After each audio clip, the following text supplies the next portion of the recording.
பரணி தீபமாய் தரணியில் ஒளிரும் பரமேஸ்வரனே போற்றி. சிவ ஓம் நம சிவாய. ஹரஹர என்றால் வரமழை பொழியும் ஆதிலிங்கனே போற்றி.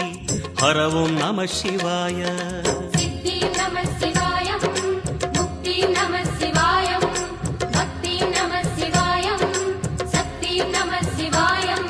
கார்த்திகை திருநாள் உற்சவம் காணும் தீபச் சுடரே போற்றி.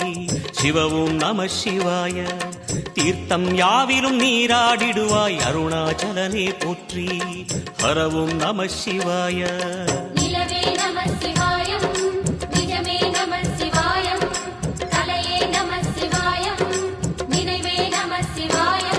நம சிவாய நம சிவாய ஓம் நம சிவாய. நம சிவாய நம சிவாய ஓம் நம சிவாய.